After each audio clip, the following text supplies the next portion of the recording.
தமிழ் மொழியால் இணைந்த அனைவருக்கும் வணக்கம். இன்றைக்கி நம்ம என்ன வீடியோ பார்க்க போகிறோம்னா ஒரு ஸ்நாக்ஸ் ரெசிபி தான் பார்க்க போகிறோம். இதை எப்படி செஞ்சோன்னு பார்க்குறதுக்கு முன்னாடி நீங்கள் இன்னும் நம்ம சேனலை சப்ஸ்கிரைப் பண்ணலைன்னா சப்ஸ்கிரைப் பண்ணிடுங்க. கூட வர பெல் ஐக்கானை தொட்டு விட்டுருங்க.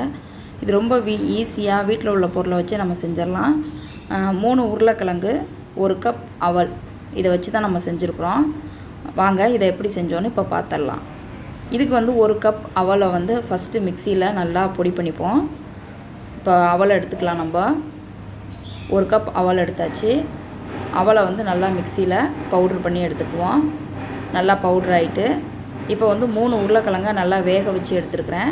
இந்த வேக வச்ச உருளைக்கிழங்குல இந்த பெரிய கண் இருக்கிற காய் சீவுறதுல நம்ம சீவி எடுத்துக்கலாம். பெருசாக இருக்கும்ல அந்த கண்ணில் சீவி எடுத்துக்குவோம். இப்போ நல்லா சீவி எடுத்தாச்சு. சீவி எடுத்ததை ஒரு மிக்சிங் பவுலில் மாற்றிக்கலாம். மிக்சிங் பவுலில் உப்பு போட்டிருக்கேன். உருளைக்கிழங்கும் உப்பும் சேர்த்துருக்குறேன். இப்போ சில்லி ஃப்ளக்ஸ் சேர்த்துக்கிறேன். மஞ்சத்தூள் போட்டுக்கலாம். மிளகுத்தூள் சேர்த்துக்கலாம். இது எல்லாமே உங்களோட காரத்துக்கு தகுந்த மாதிரி கூட்டவோ குறைக்கவோ செஞ்சுக்கோங்க. நம்ம பவுட்ரு பண்ணி வச்சுருந்த அவல் மாவையும் அது கூட சேர்த்துக்குவோம். கொஞ்சமாக இஞ்சி துருவி வச்சுருக்கிறது, கொஞ்சமாக வெங்காயம் சின்னதாக வெட்டி வச்சுருக்கிறது, கொரியாண்டர் லீவ்ஸு நம்மளோட தேவைக்கு தகுந்த மாதிரி நீங்கள் போட்டுக்கோங்க. ஒரு பச்சை மிளகாவை சின்னதாக சாப் பண்ணியிருக்கேன்.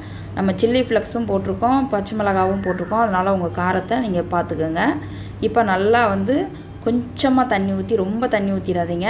அந்த உருளைக்கிழங்குல உள்ள ஈரப்பதமே போதும். கொஞ்சமாக தண்ணி ஊற்றி நல்லா சப்பாத்தி மாவு மாதிரி பிசைஞ்சு எடுத்துக்கோங்க. பிசைஞ்சு எடுத்துக்கிட்டு உங்களுக்கு என்ன ஷேப்பு பிடிக்குதோ அந்த ஷேப்பில் நீங்கள் உருட்டிக்கலாம். ஓவல் ஷேப்பாவோ இல்லை ரவுண்டோ இல்லை வடை மாதிரி தட்டி போடுறதோ எல்லாமே உங்களோட விருப்பத்துக்கு தகுந்த மாதிரி நீங்கள் செஞ்சுக்கோங்க. நான் ஓவல் ஷேப்பில் உருட்டி எடுத்துக்கிறேன். இந்த மாதிரி எல்லாத்தையுமே நம்ம உருட்டி ஒரு பிளேட்டில் எடுத்து வச்சுக்கலாம். இப்போ எல்லாத்தையும் உருட்டி எடுத்தாச்சு. இப்போ நம்ம எண்ணெயை காய வச்சுருவோம். எண்ணெய் நல்லா ஹை ஃப்ளேமில் வச்சு நல்லா காயட்டும்.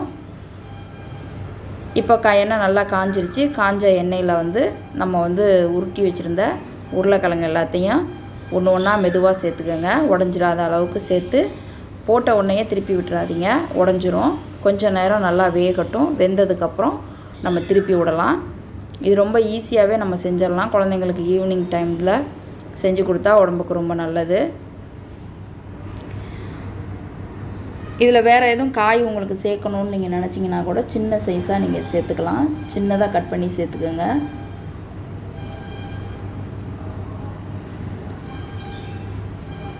இப்போ பாருங்கள் எல்லாம் நல்லா வெந்துருச்சு. இப்போ நம்ம நல்லா எல்லாத்தையும் திருப்பி விட்டுக்குவோம்.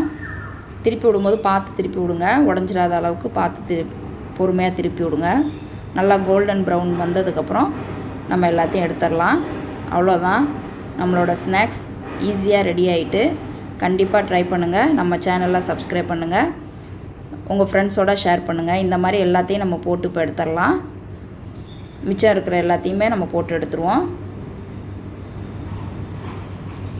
Thank you for watching.